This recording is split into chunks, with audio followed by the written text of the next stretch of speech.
Hola, hola, hola, ¿cómo estamos? Hello, everybody out there. Thanks for coming to the second edition of the AskEloy podcast. We're here with some good friends of mine. They're willing to share time with us today. We are live. So we got some questions for to share, for to ask. We are out here asking and answering questions regarding real estate topics here in the Beato area. And what it is our topic. So,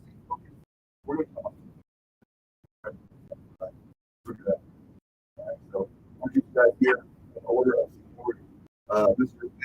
Bingham, a good friend, loan officer extraordinaire. He and I have been in the business for quite a while together. Ben, would you share a little bit about yourself, sir? Yeah, man. Came into the business of 2009 at a particular company that was focused on more so like a refi shop.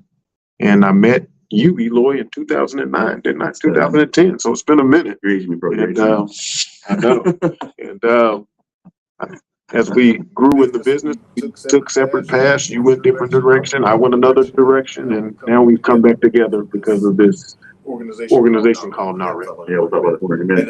And another side of me, literally my right-hand man in some spots. To my right, a good friend of mine, Eric Juarez. Eric Juarez is a realtor here with Great Western Realty, and he is also a good friend. If you want to introduce yourself here, Eric, as well. Thanks, Eloy. I really appreciate the invitation. I really appreciate you coming in and inviting me to the podcast. So my name is Eric Juarez. I'm a realtor with Great Western Realty. I've been in the business since 2015, since I was 21. So just to put in perspective of how long I've been doing real estate for and how much younger I am. And we had to diversify the audience, man. He and I tend to live a certain way. You're a little different. We want to get different perspectives, right? But I appreciate you for having us on. Perfect. Good deal. If you guys are hearing any feedback, let us know. We can fix this on the fly. We're working on some different devices. Our second episode, so we're working on some of the technical skills and trying to get things better for you as well. We are live. Any questions come up, feel free to ask. We will be answering them on the spot. Now, they both mentioned an organization that's very near and dear to our heart. My organization that we love here, I think all three of us, it takes a lot of our effort and a lot of work, is NAREP. It's the National Association of Hispanic Real Estate Professionals. And we all serve on the board and the Dallas chapter. Currently, my capacity as president, and I am actually a lame duck president. I'm on the way out. I have no more rights. I'm just kind of sitting there trying to make it look pretty. And Eric is my good friend over here. He's taking over as president. And Ben is coming in as vice president. And I'm very proud to have these guys following our footsteps. And I'm excited to see where we're going with NAREP. You guys don't know what NAREP is. It is a foundation that has the sole and say because a lot of our that is very whether it be traumatic, whether it be lack of good education, we all do that. And I think we've all we're not talking about here.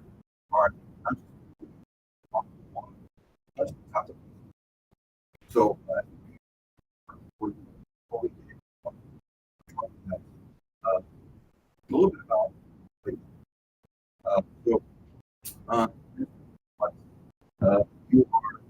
you have an event coming up here pretty soon. Yeah, we do. Coming up on January 10th, potentially our installation gala. That's going to be a really good event. It's going to be our installation gala where we're going to bring in the new board of directors and we're going to celebrate Eloy's past years, celebrate all the achievements that we've had, as well as prepare for the coming year, see what we have, all of our next events, and invite all of our sponsors to come in and kind of rally together and get to know each other so we can kick off a successful year. So I encourage all you guys that are in real estate, and you don't have to be a realtor, you don't have to be a loan officer, anybody that's real estate related, construction, whether it's insurance, maybe you clean houses, maybe you clean windows. You can be involved. It doesn't have to be just a realtor based or an attorney or a loan officer. We're looking to highlight people that serve this community, and we want to serve them. And what we've done here for several years now is we keep growing the community of influence, and that directly impacts your success and our success by default. So get a hold of me, get a hold of Eric, get a hold of Ben. If you ever want to get a hold of Reading a Rep, whether it's Dallas or not, reach out to us. We know.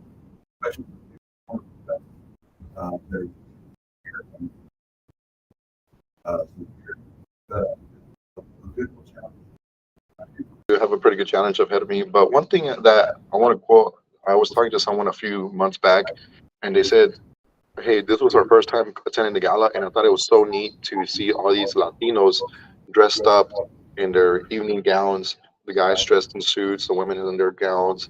It's so nice to see over 400 plus Latinos from the DFW area dressed up and celebrating Hispanic home ownership. That's something you don't see. When do Latinos get to dress up except for, a quinceañera or their wedding? Because of NAREP, it's opened so many doors for me personally. I had the privilege of attending the Dallas Dia de Muertos event here this past week or two, and I met equally affluent Latinos that we don't come into contact with. It takes a cultural event to kind of bring us together in that time. So NAREP doesn't have to be an event related. It doesn't have to be a specific date or celebration. It's an all year round thing. And you're right, to see people that are Latino-esque, want to support the community, come together and just have, and I think we show an elevated level, we're raising the bar for what we expect from ourselves moving forward. And as a father, that's huge, right? It's interesting that comment was made too, because it's all about perception. We know how important the Latino market is to home ownership in America, but the perception is it's exciting to see Latinos come together. Well, why is it exciting? It's the norm now. Hispanics are buying homes at a faster rate than anyone else in America. So our goal here is to change the perception, teach the community, and by extension, help other people who are underprivileged get homes as well. So, I read an article, share with you guys, but I'll put here somewhere. I said that by 2034, 70% of America will be some sort of Latino. There will be a higher percentage of Latinos. Maybe not so, the population is growing that way. So it's exciting to see that kind of stuff, and we've been focusing on that in my business for almost a decade now. And at first it was difficult speaking Spanish, having documents in Spanish, doing marketing in Spanish, having Spanish staff. You don't realize what kind of challenge that can be. But it is. To find qualified Spanish-speaking Latinos is difficult. For some reason in our world, we don't aspire to the same things. We don't have, I don't know why it is, getting a spiritual curse. We don't have the role models for us to show us the way. So when you expect something higher and you're the first one to achieve, there's a lot of doubt, a lot of confusion, a lot of, what's the word? Lacking confidence, I would say. So I think something we have to address today also is how we become successful Latinos, how to do that. I agree. I remember back a few years ago, I was at a Latino hotel conference, and one of the biggest I guess you could say developers, he was Asian, and he said the biggest issue we see with Hispanics when it comes to the big sectors is that they don't help each other out. He's like, within the Asian community, we help each other out, but with the Latinos, we don't. It's because we want. It almost feels like we need to let that other person struggle because we struggle. Which I think we need to change that narrative. I think that's why we struggle with that mentorship. It's almost like a rites of passage. You have to go out the wolf pack to come back and earn respect. How are we going to grow if we have to go back to the same starting ground? We don't get that leg up that our forefathers went through the past decades. And sometimes it goes further than let them struggle. Sometimes it's the crab in the barrel. And I can't speak for Latinos, but I can speak for Black America. We talked about the same thing amongst ourselves.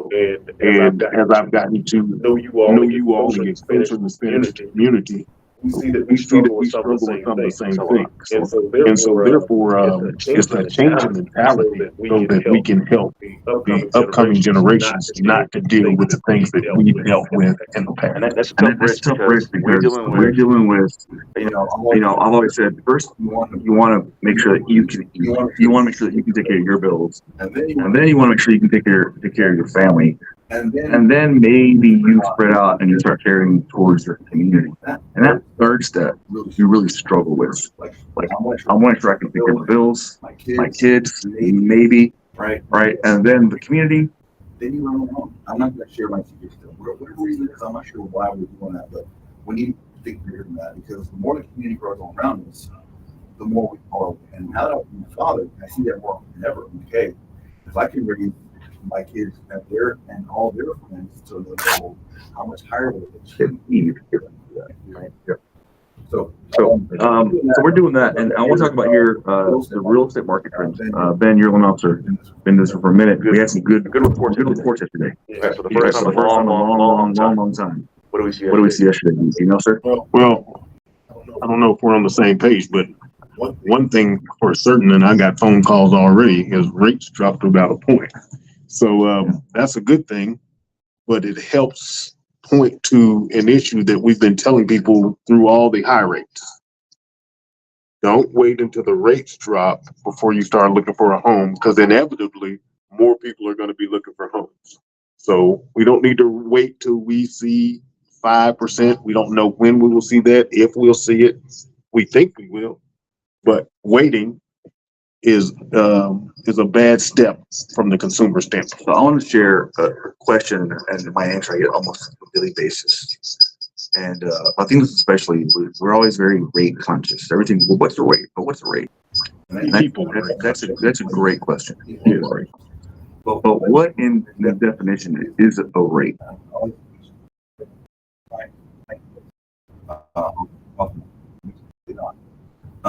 I go back to when I was before, and rate plus associated the one inflation.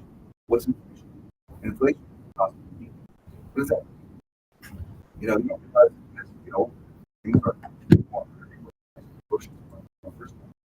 a gallon.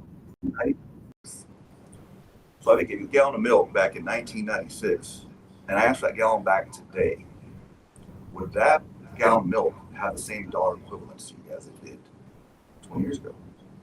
Right? And that gallon of milk today costs $4, $5. So a rate is taking that into consideration. I lent you $1 20 years ago. 20 years from now, that dollar doesn't have the same buying power. So that dollar turned into $4, not because I'm making more, but because it can buy less. So now I need to charge you more. That's one part of the interest rate. So when we're seeing times of inflation like we are today, the dollar is not buying as much as it could.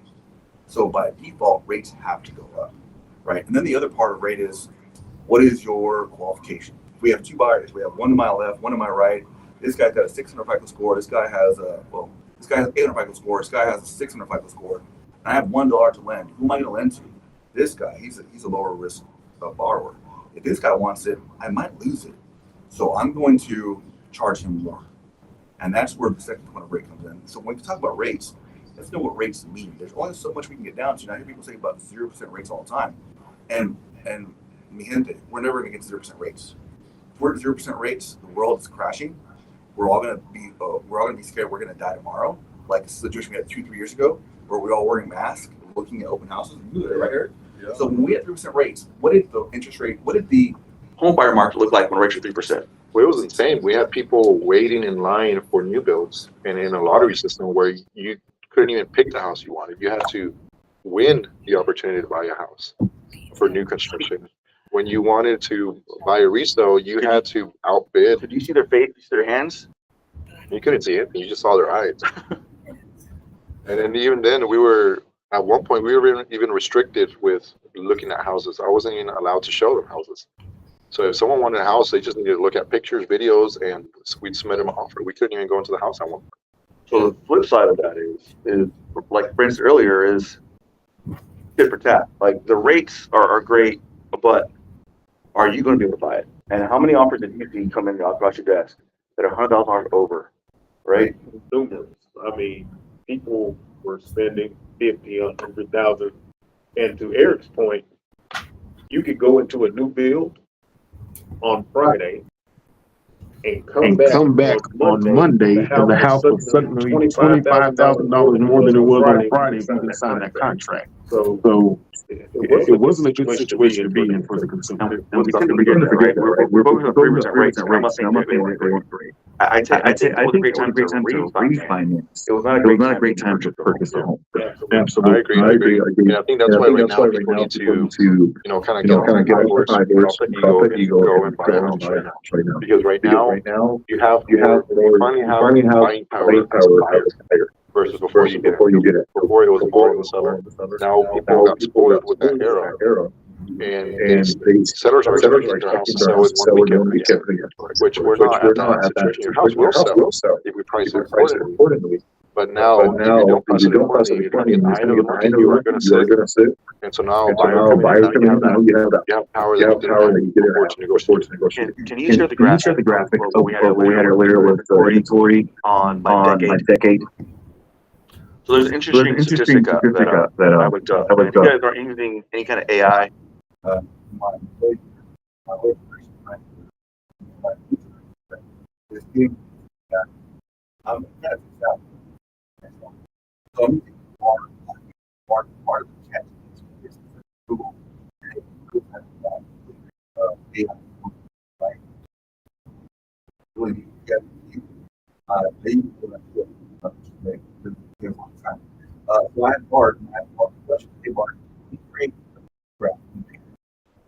by day, the population operating control versus inventory of 5.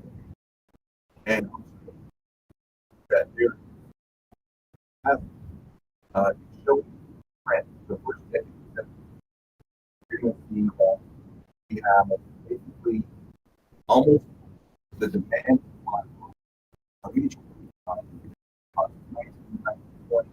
The population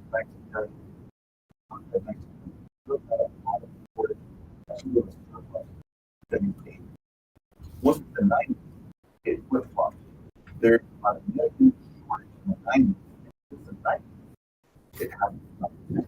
So we're going on 3 decades of million plus shortage of inventory houses for a home. So back to the point, when we're talking about demand, there's still not enough housing for, and who are the number one buyers?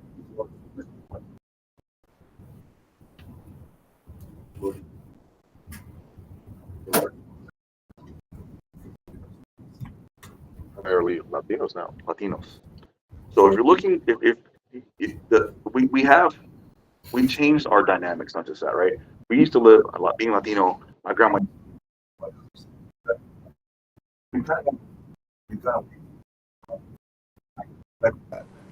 But now we have a shortage of homes.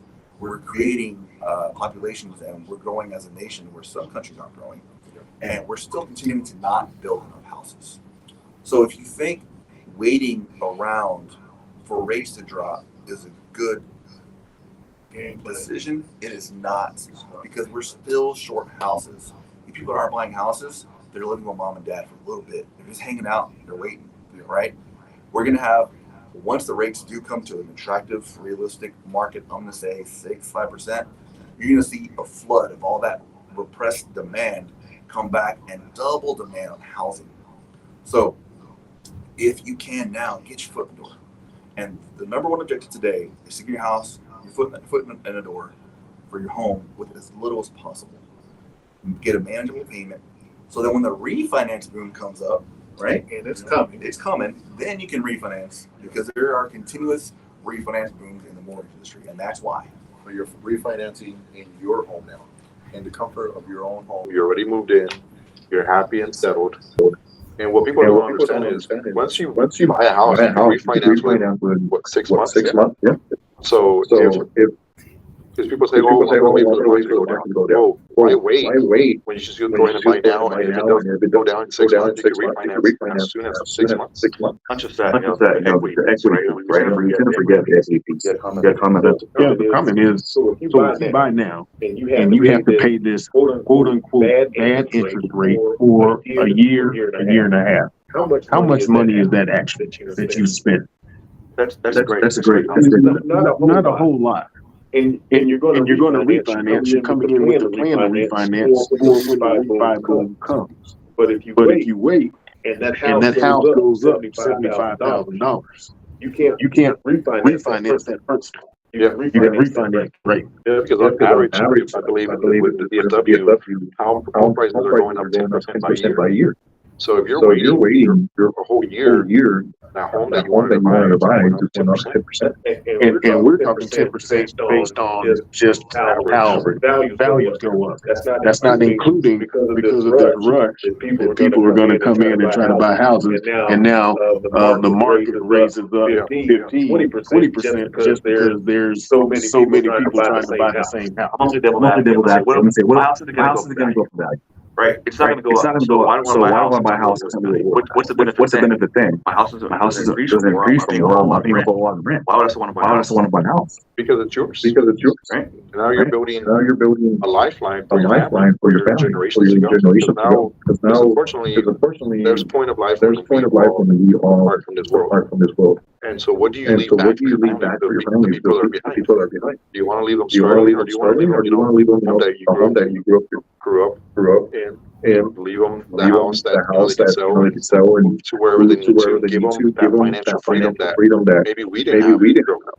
So to your point, even if it doesn't appreciate anymore ever again, at least that rent, that money you're paying, we call it rent, call it mortgage, it's still being applied towards something you own, and it will depreciate the balance will depreciate over time, as opposed to renting, which will never, and if you think rents will go down in the long term, they won't. There may be a little adjustment. I've seen some stuff here locally, but for the most part, it's all about housing supply and demand. If you think they're going to be, we're not going to knock down some buildings to increase that price. You're crazy. There's always a way to manipulate the system and find things that make them profitable. The bottom line, guys, the American economy is based on growth. And that's what we keep going on. We're going on 200 years of consistent growth. We're not going to recess to a nation of not. I don't even know what to say. I don't use that word. What do you think? I'm the growth minded. I don't know. In a simple math, if you take a $3,000 a month rent over a year, how much is that? $36,000. Where is that $36,000? Yes, you had a place to stay. Is it buying down anything? Is it paying down a mortgage where now you have equity in your home? We know it's not dollar for dollar. But at the same time, you're paying down something that's yours, and eventually you can pay this thing off instead of handing somebody else your hard-earned $36,000 that you have to do again and repeat next year. And now it's $72,000 that you spent that's not been applied to anything. And the footprint that you leave as well, because once you turn in those keys from the apartment for that $3,000 rent, your presence is gone. Versus when you have your own home, you decorate it, you leave everything how you want. You might want to say, oh, I'm going to change this one, I'm going to accent wall, I'm going to change the sink. And well, that's yours. That stays behind, and that becomes your property. That becomes your own custom design. Yeah, community becomes so important when you have a home and you're trying to put your roots in. And it's difficult to do in an apartment. I'm saying it's impossible. We've seen many times where you see the family go in the backyard. People over. It's just a different lifestyle, a different way of belonging to the community. So once again, devil's advocate, is it ever advantageous for me to just rent? Is there a period where why would I want to buy if I'm going to move in 6 months? So if I don't know where I'm going to work in 6 months, should I buy a house? So I'm going to play devil's advocate with you as well. If you're new to the area and you say, well, I'm only here for this job just for a little bit, I don't know what life is going to take, then okay, maybe don't buy just because there's a lot of risks that comes with that because, okay, I'm going to have to sell my house within the next 6 months or even a year. I'm not sure about the areas. I'm working in downtown Dallas, but I don't know if, living in Mesquite or living in Irving would be better for me. Okay, maybe rent, the area, connect yourself with a good realtor that's going to educate you throughout that year and show you the different areas, because this is a process. You can't just say, well, I want to buy a house and I'm just going to buy it here and it's going to be perfect. That's impossible. Your first home is not really your forever home. So it's a process. I think our generation's forward. I think we've been told a lot into our first home is our dream build. And you can see what my first home was not my dream home. It was a VA foreclosure. It stunk. It used to be a crystal meth lab. No joke. And my neighbors would complain because there were porn swings and the windows they could see. It was a bad situation. I took that house that I bought for $130,000 with a VA mobile loan, and we turned it into a nice pillar of community style neighborhood house. I still have it today. I don't live it anymore. I own it, rent it to family, and they love it. They have a young one. My son grew up for 4 years of his life. He loves it. And it's a nice house. We cleaned it up. Not until anything happened there. We literally detoxed the whole thing. But my first house was far from my dream home. Is my second home dream home? A lot closer. But we're not there yet either. So it's a process. It's a process. It is a process. And there's no perfect home. Even if you build a custom, there's going to be a few things that you say, we messed up on, and your life is going to change. You're going to have babies. You're going to have, once you have babies, they're going to move out eventually. So your life is going to change. So that perfect home might be perfect for that chapter of your life, but it's going to change. So back to your comment initially. If you come into, I say, the city, and you live 6 months, why not buy a house? And that becomes your first rental. And you take that house. You take that house. And then you keep that as a rental. So it's not your dream home, but it's a starter home for somebody. Comes a rental, and then you move up to a home when you find out where you want to live. I mean, my personally, as wise, I'll recommend that. As a matter of fact, that's for kids going to college. You have kids, they're about to be 14, 15, 16, you know they're going to university. Look at now. 4 years of wasted rent. You can turn that house that's 4 bedroom into cash flow in 4 years, and becomes a rental property for them in the future. That house that I bought, my house, I call that house my kid's college fund. Seriously, that's the house you know it. It's on your note, and it will be paid off by the time you leave college. At that point, it's going to be his tuition, his house to live in, and whatever he wants to do. That's his house. That's my investment in his future. I could not do that to renting a house. So I'm glad you brought up that scenario, actually, because I actually had a client that I helped with. So I met them at UTA when I was at UTA. I helped them buy a house. It was 2 guys.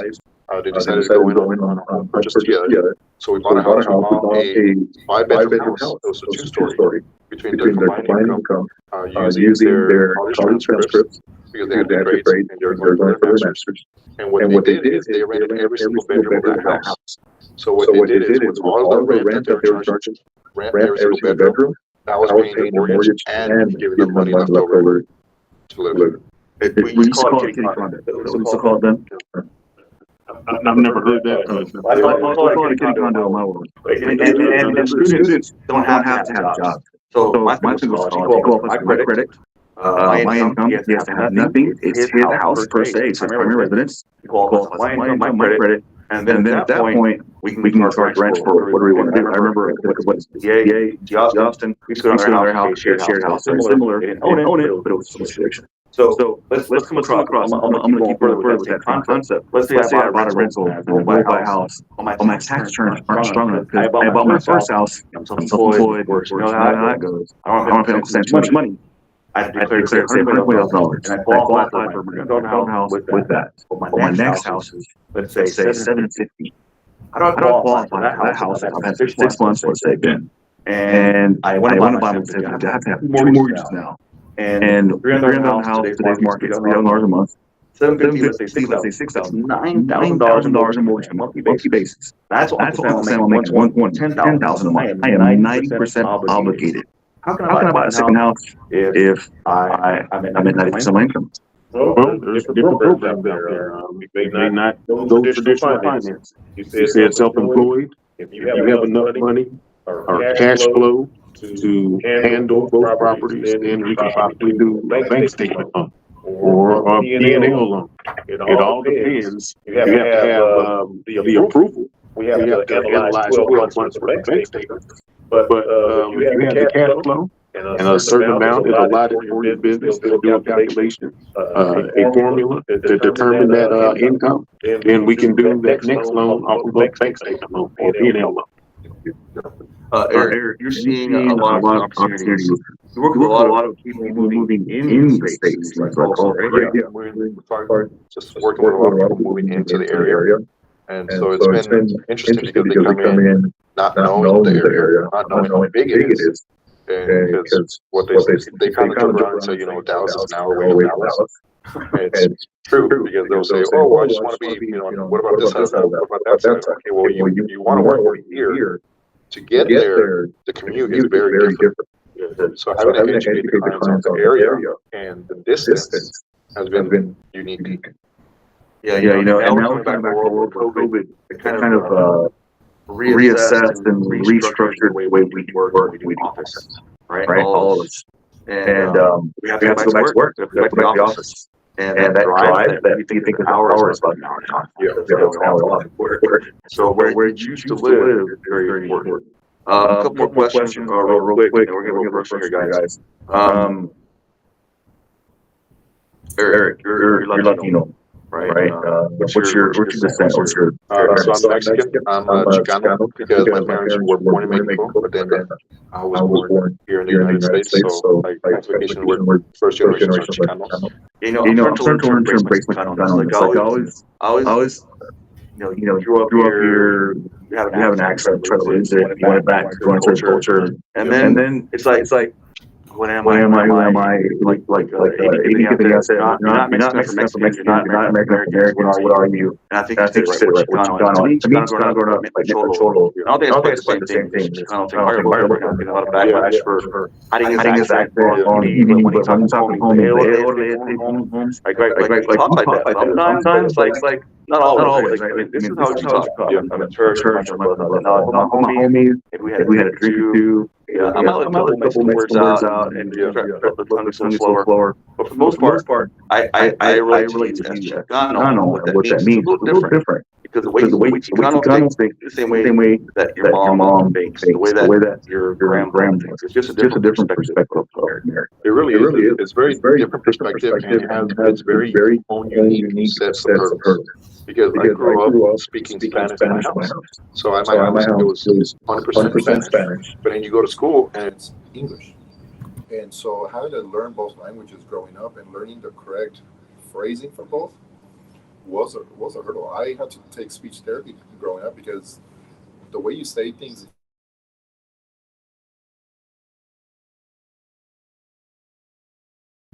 Absolutely. Oh my God. You know, there's and she said, "You're all smart you can." Because you have to and it's true. We have to speak things in Inverted way we say things inverted. I have a hard time saying sesenta. Like that one took a long time to figure out. 60 or 70. Sounds so close. It's almost the same French actually. So it's a little different. But yeah, so that's a challenge we do as Latinos here. And I think as a person working in our environment,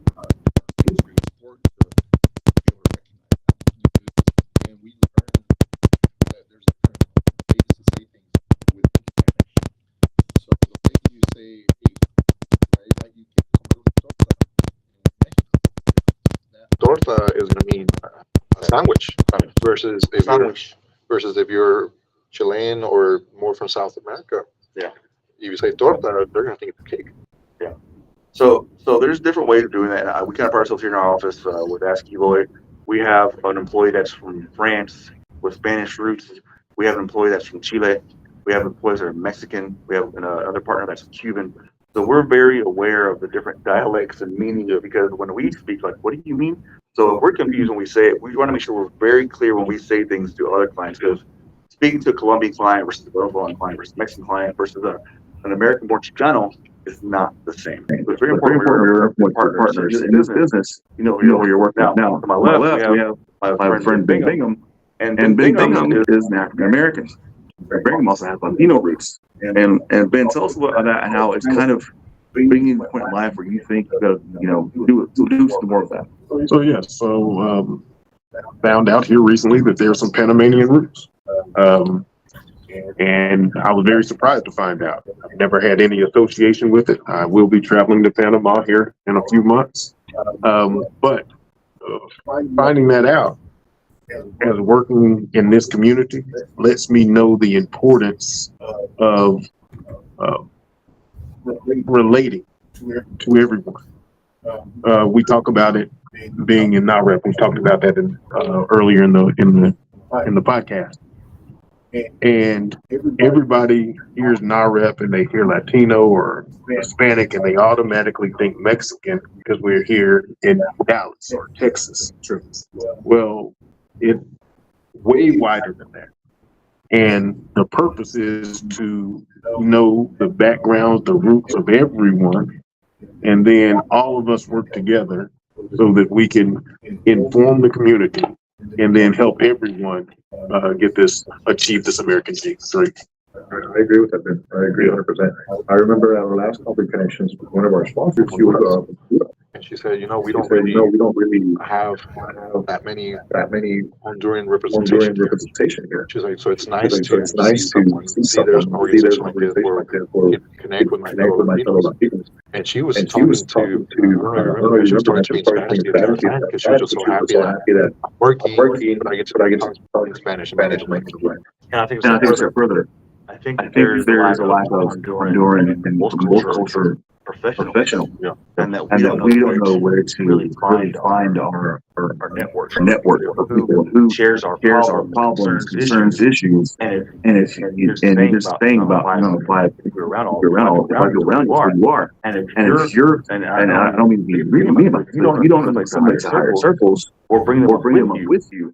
Where are we going? Going back down or going back in circles. And that's not where you want to always be achieving. The secret to life is constant improvement, not to be comfortable. Once you get comfortable, things kind of lax off. You literally our minds basically lose health, lose everything. So my challenge every aspect is improvement. Whatever it be, mental, physical, social, it's growing, challenging itself. I think that's what gets me every morning is that. I don't know what else could be, but every morning I'm like, hey, what's next? And it's always something. You figure by now to be done. I think I'm just getting started. So what's next? And that's the question for you, Ben. What's next for Ben Bingham?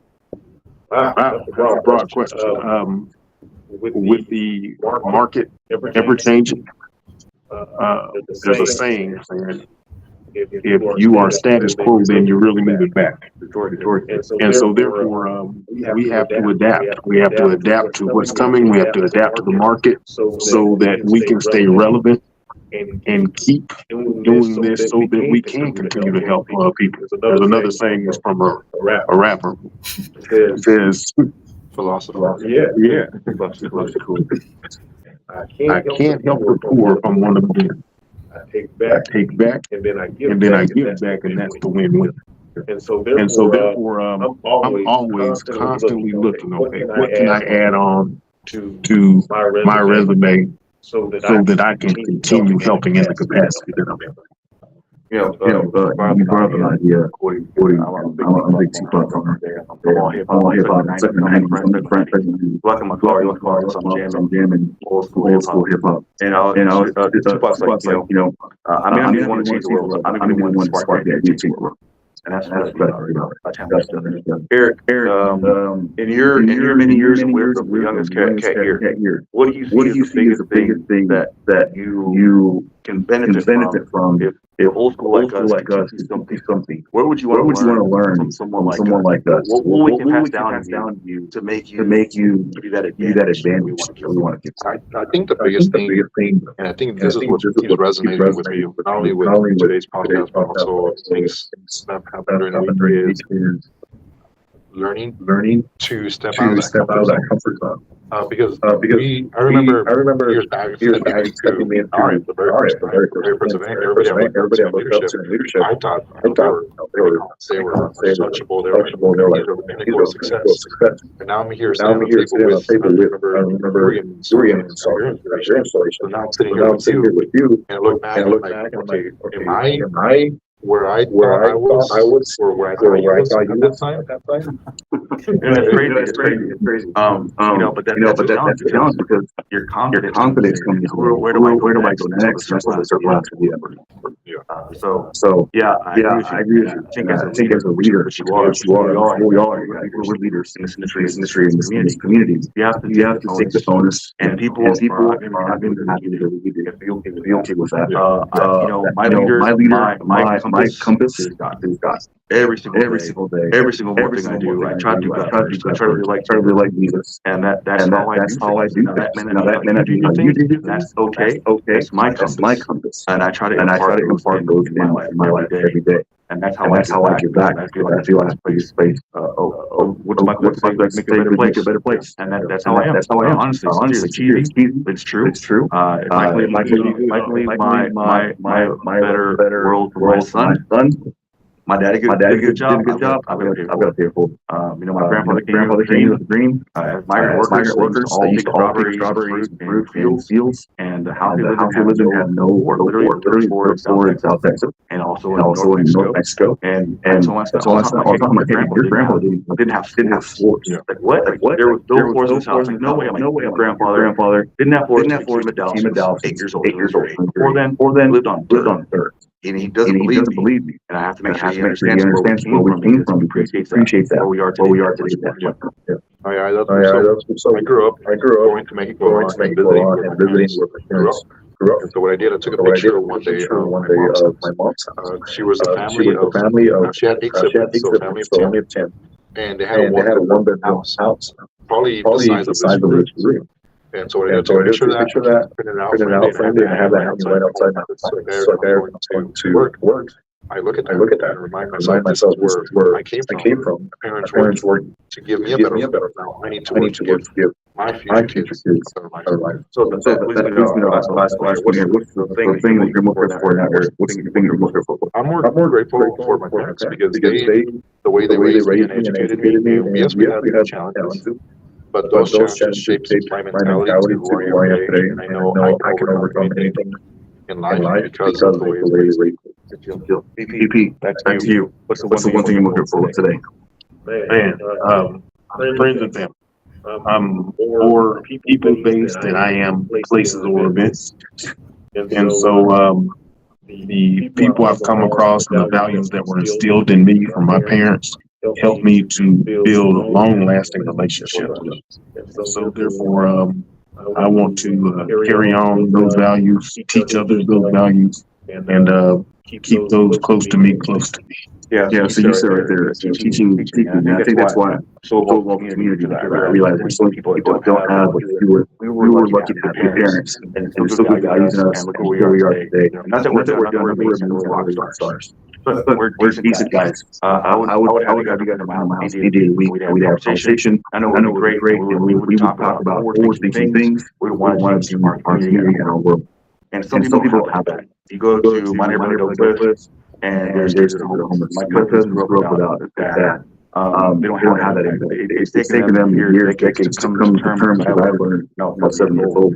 And to be able to share that with my community, to me, is priceless. To see my son and his friends, last I was hosting their Boy Scouts, and they loved it. Had the best time on park, making trails. That helped me teach basketball. The kids, they had the best time learning to be teammates, how to do the right thing, how to win. And teaching my son, like my dad taught me, but he can teach his son to come.